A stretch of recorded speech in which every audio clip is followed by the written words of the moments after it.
want to win big in the portal, you've got to do a lot of different things, including win in the trenches. And for whatever reason, this is a really good year for defensive linemen. Let's talk about the best players in the defensive line transfer portal. Locked On presents The Portal, the daily podcast covering college football recruiting and everything NIL. Part of the Locked On Podcast Network. Your team every day. Into the Portal Podcast, where you get your daily recruiting, NIL, and transfer portal scoop. I'm your host, Brian Smith, longtime college football recruiting analyst. Thank you for making the Portal Podcast your first listen each and every day, right here on the nation's #1 podcasting network, Locked On. We are brought to you by our friends over at FanDuel. Right now is a great opportunity because with FanDuel, we've got the college football playoffs going on, and this is the best way to get in on the action until it's done. Miami, how about that game last night against Ole Miss? Tremendous game, 31-27 winners. FanDuel.com, go over there, check it out. Check out the college football playoff profit boost every single game. We're going to be discussing some of my predictions for what's about to happen in the portal based on some information I want to give you a little earlier in the show. Part of that, the 247 top 25. Go over some of the players, why they're ranked where they are, some of the fits. But we're going to start with defensive line, and I'm going to go into this pretty hard because this is a very, very important aspect of what's going on. I think a lot of people really don't know just how many are in, and some of the guys that not just good players, but like really good football players that are now in the transfer portal. And to be honest with you, I'm not sure why it's happening. Maybe it's because people are really just truly looking for some of the money, but like it's difficult for me to understand everything that's going on with all the different players that teams are trying to retain, like D-line, O-line, and quarterback. Those are the three spots. But right now, it's really crazy. It's really crazy. So let's talk a little bit about that from the perspective of defensive line. It doesn't matter for what I'm about to show you, whether it's end, whether it's tackle, like they're just coveted in general. So with that, here we go. I'm going to share my screen and we'll talk a little bit about some of the guys in the portal. I want to start off with Darryll and Mandrell Desir. I cover Florida State, Locked On Seminoles. Them getting in the portal is super bad news for the Noles. Two freshmen. Mandrell was a freshman All-American. He had 6.5 sacks. Darryll had a pretty good year too, and both of them just play really, really hard. 260-plus pounds. They've put on the weight. They've taken their time going up the ranks. Miami, Norland. I remember them when they were like 220-something, 230-something. Now they're both just really good football players. They both have 3 years of eligibility. I've heard Ohio State there. I've heard other schools. I'm sure LSU and some others will be interested as well. But this represents the first part for what I want to talk about today. It's not just defensive linemen. My take is this. You have to pick your spot. Are you looking for the long term or are you looking for the short term? Both of them are going to be really good next year, but they have not hit their full ceiling, not even close. So with that in mind, let's talk about what could be if you've got a couple of veterans and you land the Desir twins. Then you got that nice combo. You might lose those veterans after 2026, but then you got two more guys that have 2 years of experience, and they're both, I guarantee you, they're going to be productive, and they're going to be able to learn around them. Is that perfect for every team? Maybe not. But again, defensive linemen, there aren't that many that are great in the portal, so it is what it is. Looking at that same potential thought process, Chaz Coleman, Penn State, he didn't play a ton, but he's got super athletic traits. Another kid been linked to Ohio State. He's from the state of Ohio, really athletic. Damon Wilson, ironically, almost went to Ohio State out of high school, signed with Georgia, transferred to Missouri, being sued by Georgia over the whole transfer thing because he'd signed a contract, but he's in the portal. He benched 420 pounds coming out. He's got 1 year left. This is the guy that's the cherry on top. He's a very effective pass rusher. Still wouldn't be shocked if he entered his name in the draft, but he's testing the waters with the portal as well. Again, guys with upside, Coleman, guy that's proven, Damon Wilson. There are different ways to do it at the edge position. Speaking of, the guy that I was surprised to see Auburn let go, Amaris Williams. He's decided on Georgia, an arch rival for the Auburn Tigers. He's a kid that's played 2 years, was a backup, was next up at Auburn. Georgia went with the guy that they knew had a lot of upside, but still had played quite a bit of football and effective. Good pickup by the Georgia Bulldogs. Toby Osunsama. Kid had played at Kansas State, and I was impressed with him a couple times that I saw K-State play this year. Indiana saw that. This is another example. Indiana's trying to be back in the title hunt again next year. Very, very athletic. He's a kid that's played for a program that is grit and guts. I think Indiana's coaching staff will do very well with Toby. Keon Keeley. This is a unique player. Some people had him as the number one recruit 3 years ago. He has finally started to blossom a little bit at Alabama the back half of this season, but he didn't play as a freshman, barely played as a sophomore. Sounds like Notre Dame, but it could be somewhere else. But he's probably going to need to lose a little weight. He's around 280. I think he got too big. But outside linebacker, defensive end, whatever you want him to do, 6'5", very long, very twitchy kid, really good guy. I got to know him when he was in high school at Tampa Berkeley Prep. Qua Russaw, kid out of Carver High School in Montgomery. I'll talk about his teammate in a second, James Smith. They both went to Bama. Russaw, guy that's athletic enough, kind of like Keeley, another Bama guy that can play on the edge. He's got a lot of talent. He's a junior, just like Keon Keeley, and he's athletic enough that you could play him outside linebacker in certain schemes. But I think he's best in a 4-3 as a pure edge, just my opinion. If you want the guarantee, John Henry Daly, of course, the head coaching change at Utah helped Michigan. This guy's, his stats were ridiculous. Let's see if I can find a few of the things here. He had 67 pressures this year per Pro Football. That's insane. He played 671 snaps too, so he certainly has the ability to get after it. 36 stops, meaning a play where the offense had a negative in terms of like how many yards they should expect, etc. 36 of them, tackles for loss, sacks, all that. Really good. And here's maybe the best thing to see. John Henry Daly, his pass rush grade for PFF was 91. That's ridiculous for any level, let alone a P4 player. John Henry Daly is going to walk in and start for the Michigan Wolverines. Kind of going down the list here. Noah Carter, guy that didn't play a ton, another Bama guy, hit the portal. We'll see what happens there, but there are a lot of teams kind of sniffing around. Zariah Fisher got 1 year left. I'm surprised he's still on the market. He played 4 seasons at Penn State, played a lot of football for them. I think he's a good pass rusher. He's got the size. He's like 6'4", 250. That's an athletic guy. LSU just won a big battle. They won for Tennessee, away from Tennessee. Jordan Ross, another guy, 6'5", 250. Edge rushers, man, there just aren't enough of them. And if you really want that extra guy, this is really an intriguing player. Kamarin Morgan, 6'5", 250, but his stats this year, he had 6 pressures, played only 125 snaps, no sacks. He's got 3 years of eligibility, though. He's leaving Baylor. Are you going to take a flyer on a guy, or are you going to go with a guy like Adam Trick that's a really athletic guy? So, oh, by the way, I gave the stats wrong. Adam Trick was the one with the 91 pass grade and the 8 sacks, 36 stops. My apologies. John Henry Daly, I did not put his stats up. That was for Adam Trick. But again, he's going to Texas Tech, and Texas Tech kills it. Great job by them, because Adam Trick, like, I know he played in Miami of Ohio, but I don't care what league you played in, man. That's utterly ridiculous. Joshua Burnham, he was a solid player for Notre Dame. Wasn't ever a dominant pass rusher, but plays 100 mile an hour. Again, he's going from Notre Dame to Indiana. He fits Indiana's culture. Very, very similar to Notre Dame. I think that will be a good pickup for them. And then just kind of finishing out here, just looking at the list, going through it, there are all kinds of guys that either did or didn't hit right away. Let me give you a couple of examples. Aiden Gobira signed with Notre Dame, didn't play at all. Goes to James Madison, pretty good. Now he's on the move again to UCLA. Sometimes it takes guys a little bit longer. And then finally, to finish out the list, I don't know what will happen, but he's going to Oklahoma State. James Williams was at Nebraska, followed the coaching staff that came over last year to Florida State.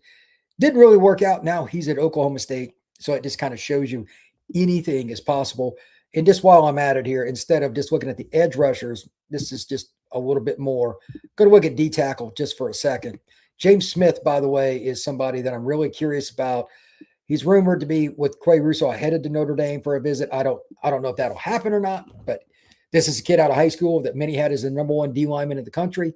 Hasn't been dominant at Bama, but he plays a lot. And you can't teach, like 6'3", 6'4", 310 pounds, really talented. Mateen Ibaragba is going to Tech. They spent the money. He's very productive. He's got another year of eligibility. Devin Tompkins, SC to Alabama, a productive interior defensive lineman for USC this past year. Xavier Gillum, Tennessee won the battle. That's a guy that kind of followed his defense coordinator from Penn State to Tennessee. Really athletic, big body kid out of Maryland. Really good pickup for the Vols. Francis Brewu, I'm not sure how I pronounce that. My apologies. Kid that's from Ohio, allegedly Ohio State's the team to beat. Not sure. Notre Dame, Ohio State, several schools are after him. Seems like the same schools here over and over again. But as an early player on that roster for Pitt, like he's been very good. He's got a couple of years of eligibility left. I think that he will have plenty of offers. Makai Boyro. This was a really interesting pick. I love this at all the D linemen that have selected so far for the interior guys. This is the one I like the most. He's from the greater Georgia area. He ended up going back and forth between UGA and Florida, signed with Florida, played there the last couple of years. He's transferring to Ole Miss. He could be a pure zero tech, 350-pounder that has the size to take on a double team. Ole Miss can run some three-man fronts. Moving on with this guy, they've got a few guys that are junior. They may leave after what happened this season. We'll see. Boyro could come in, though, and like just be an instant impact. Really, really like that pickup for them. And then you start getting into some guys that just have a lot of upside, like Stefan Green, highly recruited kid out of the state of Georgia. Went to Clemson, didn't really happen there. He played, but he wasn't great. He's going to LSU. Alex Van Summer, kid that played some for Michigan State, did some things, but he was never great. He's headed to SC. Malik Blockton, I was a little surprised that he left Auburn. They let him go. I'm surprised he's not ranked higher on this list too. Productive to a certain degree. He's got 2 years of eligibility. Great guy. Got to know him a little bit during his recruiting process. Auburn loses him. He's going to one of their rivals, another Tiger, the LSU Tigers. He's 290 pounds, and he can rush the passer pretty well, too. Emmanuel Oyobadejo. This is a kid I don't know much about, but I'm starting to love these more, and I like looking into them. Jacksonville State, any FCS school, a G6 program that you don't think much about. After what Indiana has done the last 2 years with a bunch of these kinds of kids, I'm going to go watch some films. I'm kind of curious to see what Florida got there. And then finally, a guy that I know pretty well from his days in high school, John Walker. He's going from UCF to Ohio State. He wanted fit. He wanted the culture, and he wanted the style of play. He wants to play in a 4-3. Ohio State fits that. He will be an instant impact guy for them. Now, when we come back, I want to talk a little bit about the overall top 25.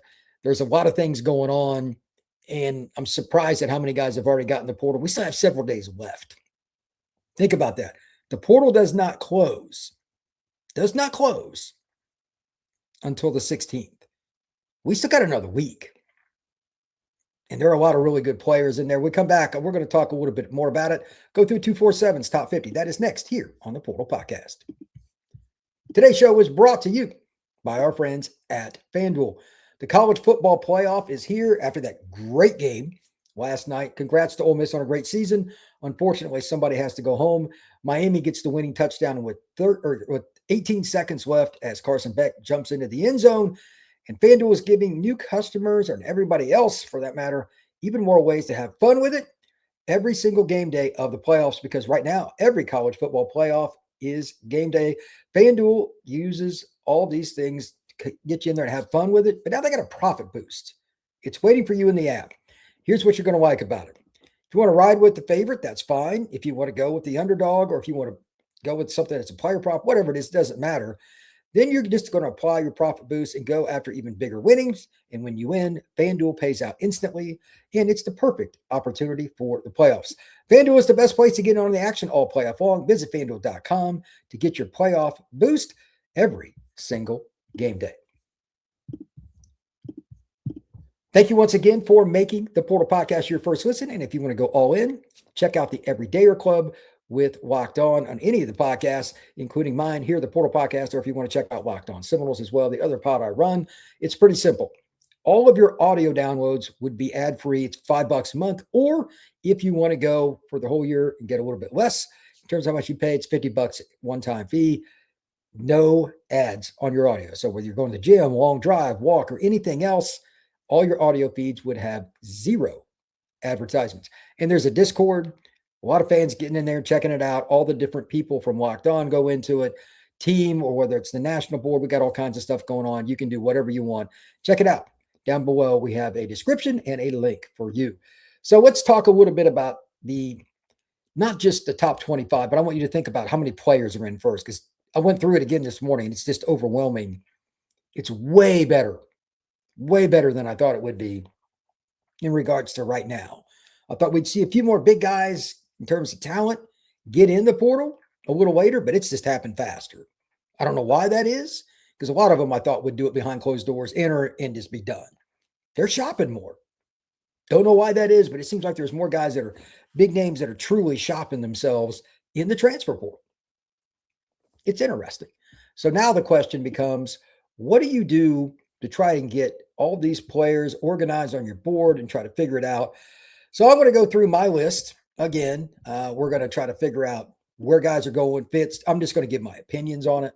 It doesn't mean you're going to agree. And if you don't agree, that's cool. Go check it out for yourself. Who you think should be. Comment if you're listening to this later on YouTube, or if you want, jump in the chat. I'll go through it in the chat here in just a minute as well. So number one here, let's talk a little bit about top of the board. This is unique because Sam Levitt is the top guy by 24/7. So I'll just go by their rankings just to use an easy list here. Sam is with Arizona State. He's been there for a couple of years after he was there at Michigan State for 1 year. I think he'll be done after this next season. It looked like he was going to LSU until that whole Damon Williams thing was going on. Tennessee's a team to watch, and I think he would be awesome in that offense. Brendan Sorsby headed to Tech. His girlfriend's going there, but that was the worst kept secret in college football transfer portal history. I think he's awesome. Personally, I would rank him number one because he's not coming off Liz Frank injury. That's what Levitt's going through. Drew Mestemaker, love this. For the love of mankind, my guy Cody over there at Locked On Oklahoma State, he needs some good news. And Drew is a player. He followed his head coach from North Texas over there, and he led the nation with 4,100 yards passing. He's really good. Cam Coleman, he turned down allegedly over $3 million to stay at Auburn. Sounds like there's some offers around $4 million from what I've heard at some other schools. That's crazy. I don't know where he's going to end up. Texas A&M, several other programs checking him out. Great prospect. Chaz Coleman, we talked about him, defensive end. How much are you willing to pay a guy that hasn't hit yet, but has all the physical traits and looked pretty darn good his freshman season at Penn State? Damon Wilson, talked about him, surefire player. If you need one guy to get you over the hump, Damon Wilson's probably as good a pick as there is. James Smith, we talked about him, same deal. You notice this theme here, D lineman. There's a reason I talked about him at the beginning of the show. Elite player. Not many guys, at least in terms of talent. He hasn't been as productive as he should be, but elite talent. He was arguably the best recruit in the country at the defensive tackle position coming out of high school, Montgomery Carver. And to be honest, I highly doubt that's going to change. I really do think, though, that he's going to have a plethora of offers. Mateen Agbarogba going to Tech, really good player. Isaiah Horton, this one surprised me a little bit. 8 TDs, I believe, this year for Alabama. Big boundary receiver, over 200 pounds. He's from the state of Tennessee. Back in the portal, played a couple of years in Miami, this past year at Bama. Wouldn't be surprised by anything that happened with him, but that's a good player. I'm sure he will get a lot of opportunity. Mandrell Desir, talked about him. I cannot believe still, is the guy that runs Locked On Seminoles. What is Florida State doing? They got to find a way to get both the Desir twins back. Then if you're looking at these guys in general, you get into players like I don't know as well. Who's Parrots, the kid from Minnesota? I don't watch them much, but safety ranked that high, he must be really good. Omarion Miller, really talented receiver, big body guy. He's going to Arizona State. Looks like they're spending a little bit of money. DJ Lagway, how about him? He's picked Baylor. Good for him. Hope it works out. I just hope DJ gets healthy. That's the biggest thing. He's got such a great amount of talent, big arm, but he's got to get healthy. Dylan Raiola, we don't know yet, but he's more of a pocket guy. My prediction is Miami. We'll see if I'm right, but that's where I think he will end up. Reed Harris, Arizona State, another really good pickup for the Arizona State Sun Devils. Did somebody make a donation? Because their head coach was complaining here recently. Big-bodied receiver. DeAndre Moore, a guy that surprised me when he got in the portal. Wide receiver, University of Texas. He's not their number one, but that's a pretty good player. USC's Houston Longstreet wants to play. Maeva's coming back this year. I get it. This kid has a ton of talent, just needs to be developed. Where's he going to end up? Deuce Knight, same kind of deal, wants to play. He's not going to get a chance this year at Auburn. Watch out for Ole Miss or LSU. We'll see how that goes. Darryll Desir, Mandrell's brother, another defensive end, really good player. Caleb Hawkins, the running back that played with Mestamaker at North Texas, had a huge year as a freshman. Big pickup for Oak State. Byron Brown. This kid threw for 3,000, ran for 1,000, headed to Auburn. I think it should be in the top 10, personally. Really, really talented guy. Carius Kern, a guy that LSU allowed to walk. I'm surprised by that. Ole Miss is going to get him. That's a top tackle that's young. Excellent pickup by the Rebels. If they get a little bit better in the trenches, they're going to be a program to deal with for years to come. Darryll Gill Jr., pretty talented receiver. Guys, he has some speed. He left Syracuse. We'll see where he ends up. Lance Hurd, this is a guy that was a former 5-star, started out at LSU. He's from North Louisiana, ends up at Tennessee, and now he's back in the portal. Another tackle, experienced one. He's got a lot of experience. I would not be surprised if he commanded a better part of $2 million because it's hard to find guys that can play left tackle. Devin Tompkins, we talked about him a little bit ago, headed to Alabama from University of Southern California. Interior D linemen, they're hard to find. Now, I just want to jump in the chat, just talk about a few things that are going on with everybody that's coming and going. Anybody that wants to comment, again, fire away. It's fine. We've got a few comments, but like today, I just want everybody's thoughts on this. D-line. This is for anybody, whether you listen to this live or if you listen to this later on. Are you willing to overspend a little bit? This is my question again to everybody. Are you willing to overspend a little bit, even if it's a guy that is a young player? Chaz Coleman, for instance, Penn State defensive end, had 1 sack this year, but showed a ton of athleticism. They were really deep at defensive end at Penn State, so he didn't start. But would you overspend a little bit for the opportunity to see a guy that ends up getting 10 sacks as a junior? I would.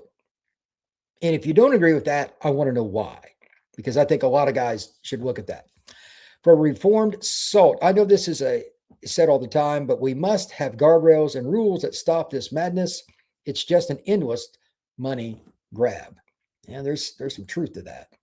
I could see the Desir twins at Miami as well. I agree with that. Look, there are a lot of things going on with the portal right now, and I'm not saying that it's easy to figure out in terms of where guys are going. As I said on yesterday's show, and I'll probably say on all the live shows, we don't get the same information as it relates to recruiting compared to the portal. Like recruiting, I get 10 times more information conservatively. We go to events and interview the guys face to face. We go to games. We go to high school practices. It doesn't work that way once guys are in college. We don't have access to them. And even this is weird, but even the schools are hiding who they have visiting and all that. It's weird. It's almost like it's international politics and you've got spies on the ground in a country you're not allowed to be. Like it's, oh no, I've got a visit coming. I can't tell anybody. So if it's Miami for the Desir twins, would I be shocked? No, they're from Miami. Would I be shocked if it was UF? No. Georgia? No. South Carolina? No. Any school in the South, I could see it. LSU, by the way, is somebody that's been rumored, for whatever that's worth, to get involved with the Desir twins. Ohio State as well. I wouldn't be surprised if Michigan or Texas or Notre Dame or Oklahoma, anybody got involved because, again, they proved it on the field for Florida State. They were late bloomers, got an offer that was acceptable late in the process from Florida State, and then boom. They came in and played right away. In the Bama game, they played first game. I'm like, wait a minute. I had to look at my depth chart. I'm like, they're really playing.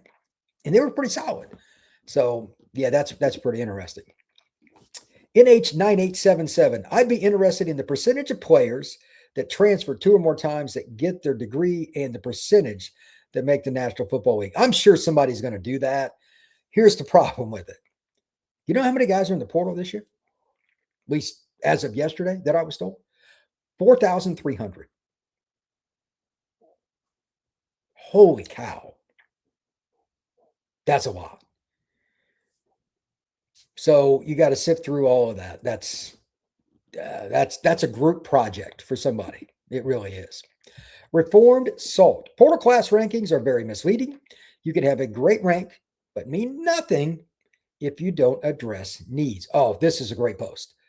LSU has a top class, but still no linemen, and they are in trouble with quarterback. This is something I talk about all the time. Depends on how you want to do it. Sometimes like 24/7 just uses a point total. It's whatever you want. But there has to be some subjectivity for me. On3 does it a little different. And I think that's part of it. Let me give you an example. I think they do this for political reasons, but like I started off with D-line today, so let's just use that as the barometer. Not all players are the same. Off the hoof, would you rather have a 5-star tight end or a 5-star defensive tackle? I like tight ends a lot. I think you could win with 12 personnel, win a title. But give me the defensive tackle every time. There are just fewer of them. Just fewer. Defensive tackle, there will be 5 of those to every 20 tight ends that have similar talent for their position. It's just the way it is. So what you're saying is true. An offensive tackle is the exact same thing. So let's put apples to apples here. What was the spot that LSU struggled with the most this year? Offensive tackle by a million miles. Now, they had 2 really talented guys that were younger. I get that. And they're in a tough spot to get young players to come or anybody else because nobody wants to sit the bench. So I'm not surprised that they haven't really addressed the line. They're going to have to ride or die with some of the guys they had, although the current guy isn't going to be starting, but they're in a tough spot. Their D-line haul at a high school is insane. Deuce Gerald's, Richard Anderson, like it said, they have 4 or 5 guys like Trenton Henderson. They've got so many guys that are good, and they have a couple other guys on defense in the recruiting class. They're going to improve there, but you don't want to rely on freshmen. And it was the same thing with offense. That's why I was surprised. Last year, the Brian Kelly and co didn't get an offensive tackle. They went with a redshirt freshman, a true freshman, like for most of the year. That's just not how it's done, man. It's just not how it's done. So, yes, 100%, as Reform Salt says, rankings can be misleading. Did you or did you not meet your needs? Also, Florida should get credit for Woods, top 13 player who went into the portal and took visits. If he came back, you're talking about Jaden Woods, if he came back, good for them. I didn't see that. I've been trying to look, but that would be huge. You could never have enough pass rushers. Reform Salt, Raiola, haven't heard anything about him. Strange. Here's why. His family's keeping it close to best. I'm sure they've been shopping him hard. They're looking for the best deal. Miami, LSU, Tennessee, those would be the 3 off the top of my head. Off the top of my head, though, like who else is left that's a major brand that doesn't have a QB for next year? SC's got one. Oklahoma's got one. Texas A&M. Mentioned LSU, Tennessee, Miami. That's a little iffy. Florida's going to run the ball with the quarterback more than he would fit. And they got Philo. Florida State's got their guy. Auburn's got their guy. Georgia's got their guy. Like, where would he go? I think it's pretty limited here. Penn State's got their player. I think he'll end up in one of those 3. Miami, Tennessee, or LSU. That's my opinion. Even Baylor has DJ Lagway now. So it's hard to say with Raiola, but that'd be my guess.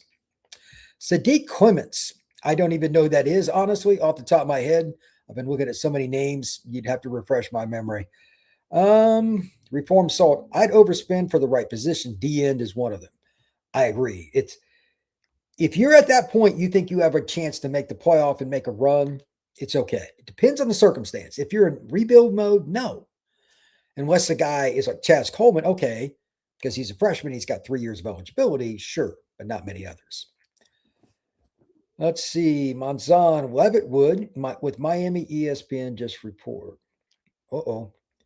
Levitt going to Miami, is that what you're saying? Fit your system. Let's see. Brian, how many players do you think Miami would get on defensive line? They'd like to get the right guy at defensive end, I heard.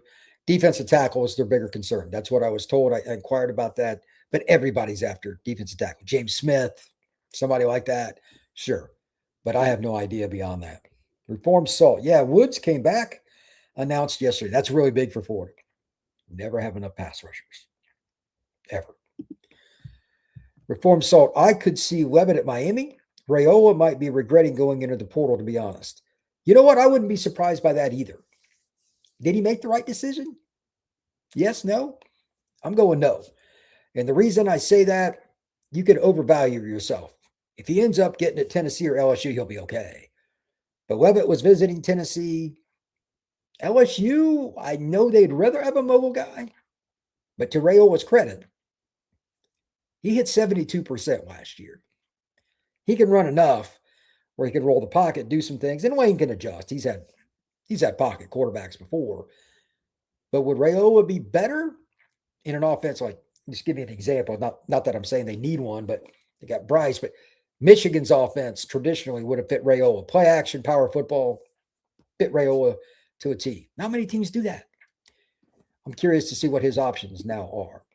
Reform Salt, the tough when talking about overpaying, with this every year re-sign, it would have to be a guy would give you immediate production because you don't want to overpay to develop.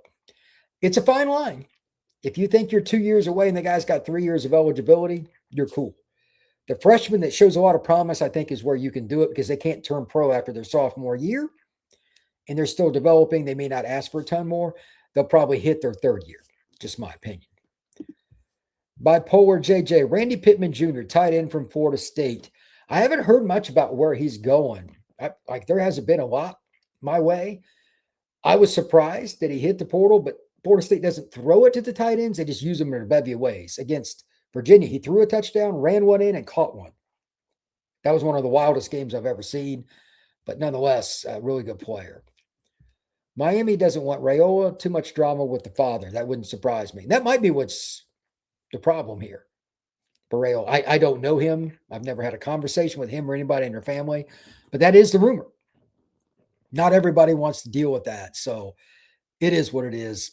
Sometimes guys they honestly are born into a family, and if it's fair or not, that's not the point. It's perception. They may not want to deal with what's going on with the dad or the uncle. I believe it was his uncle got fired off Nebraska's staff, so that probably did not help very much. Now I just want to talk about a few trends and predictions to kind of wrap up the show. And if you have comments, again, I'll keep firing away. Number one, as I noted earlier in the show, there are more players getting in than I anticipated. But two things I know from talking to agents, players, etc. It's not just money.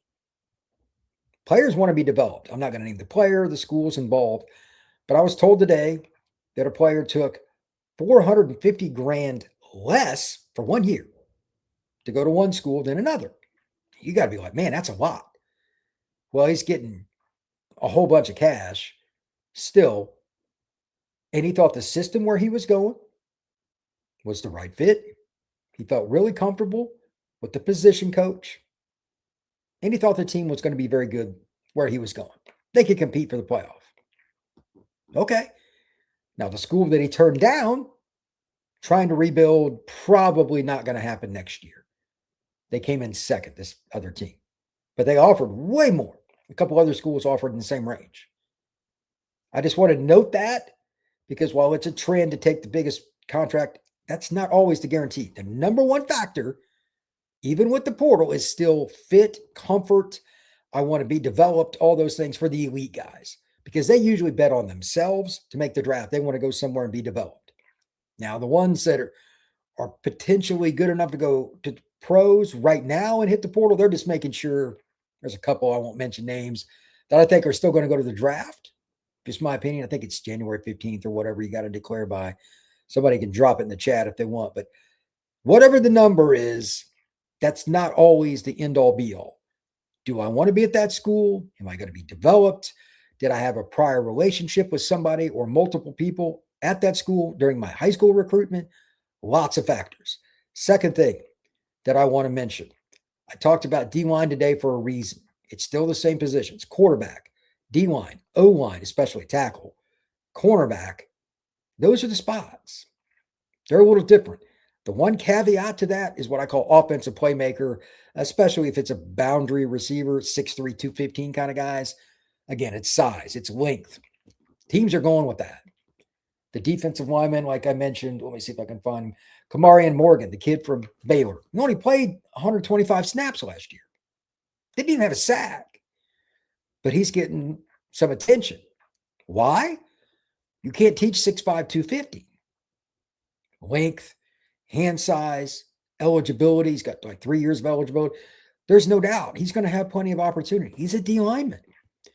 So measurables really matter. And finally, my prediction. As noted earlier in the chat, I forget which one of you it was, and hats off to several. These are great questions, by the way. The teams that win, like the rankings for the portal, it's subjective. as a fan of whichever team you root for. When this is over, go through and say to yourself, okay, don't even look at the list of who they signed. What were our needs? Write them in order in your opinion. Then go through the list. Who did we sign? And especially if you needed O-line or D-line, if you're even the slightest bit off, go look at the games in the playoff and then a few teams that were like on that cusp. Texas, Vandy, Notre Dame, those schools were probably next. BYU, they had some linemen too. Linemen. Did you get linemen on both sides of the ball? Did you get a boundary receiver? Did you get a corner? Positions that are a little different. Everybody can look at it however they want, but linemen are the key. And then you got those expensive positions like corner and quarterback. They are too. If you can find that boundary receiver, that's also a bonus. Let's see here. Reform Salt. Inside info on Ball. It wasn't just money. He wanted a few things. Legacy to have the same name next to Emmett on the all-time list. Nothing wrong with that. Wanted to win and needed to know the touches and the line would be there. I love that. Jaden Ball is a really good player. I enjoy watching him for the Gators. Scoo, go Indiana, win it all. Bipolar JJ, experience as well. Yeah, experience is important if you're spending a lot of money, no doubt. Lastly, he wants an opportunity to be in New York as a Heisman finalist. Ball could be next year. He felt that with the additions and Trotwine, he could do that with the guys he has come up with, so he stayed. Curious to see what Florida ends up with their entire quarterback depth chart before I get too excited about them next year. That's the most promising thing about Summerall, what you just said. They are addressing the actual needs and not just signing stars for a ranking. I think Summerall is going to do a good job there. I need to see the quarterback position and the linemen come together because that's more about fit and comfort. Quarterback working with the receivers. We won't know that stuff until late summer. They got a long way to go, but they hired a really good coach at Florida. I think they did good. They got a really good offense coordinator. I know somebody in their back office, good guy. Like they did a nice job overall. Now they got to see if they can put it together. It's just time to coach and for the players to put in the work. One last thing before I get out of here. We've got a week left. Is the portal where you thought it would be overall? Or is this way out of whack from what you thought? For me, it's the latter. Again, more players, especially elite guys, have gotten in the portal, a D-line in particular. That's why I talked about it today, than I thought there would be. And I'm not talking about just production, but like physical skill. Like James Smith, Qua Russaw, Keon Keeley, all from Bama, were all elite recruits. That's really, really interesting. Let's see here. Spring will tell us a lot. Yeah, I really do. Florida's got a chance, but they got a lot of pieces they got moving in. Let's see. Your opinion on Golish so far. I don't really have a huge opinion on him because I think he's been undercut a little bit. They're not spending as much as they need to, or maybe they can't. You can't allow this many players to leave defensively for Auburn. And right before I came on, Tyler Johnson, I saw as an important the offensive lineman. Maybe they don't have huge plans for him, but I don't know. Like Jarquez Carter's in the portal now at Ohio State. That tells me, by the way, he's a young D lineman. They're getting one of these guys, Breru or somebody else too. But like Auburn's got to spend a lot of money on defense for me to feel good about them, especially in the trenches. That's really nervous because in the SEC, if you don't have D linemen, you at the back half of the schedule, you'll get buried. Josh AKB1. Surely DNs, NILs go up in the market after this Miami run. That's probably true. I think everybody knew, though. But, like, here's the thing. There's one Ruben Bain. There's one Akeem Messidor. And while they didn't have great games last night, they're into the season, they're probably pretty wore out. Let's be honest, you're still trying to get to that point. So a Russaw, a Keeley, all these, even the interior guys, Breru, all these different players. Amari Williams from Florida, that's another guy I didn't even mention. Played 2 years at Florida State, another pass rusher. He's going to have plenty of options. Zariah Fisher, Jordan Ross going to LSU from Tennessee. John Walker, the interior defense line, he can pass rush. Played at UCF. He's headed to Ohio State. You're going to look for that. Adam Trick. Again, here are Adam Trick's stats. 671 snaps, 67 pressures. Holy cow. 8 sacks, 36 stops per PFF, pass rush grade 91. Insane. It's insane. So hopefully some of these guys get their just due, but this is kind of like the NFL now. It's borderline free agency. That's just the way it is. Reform. So it's just crazy. The amount of money for guys who haven't actually produced on the field for it is mind blowing. That's a great way to kind of end it because it's just true. There are a lot of guys that are really good, but are they elite yet? Some of them are, but there's a guy I know that it's getting over $1 million. He didn't even have 30 catches last year as a wide receiver. So it is crazy. Thank you once again for checking out the Portal Podcast. We will see you again soon.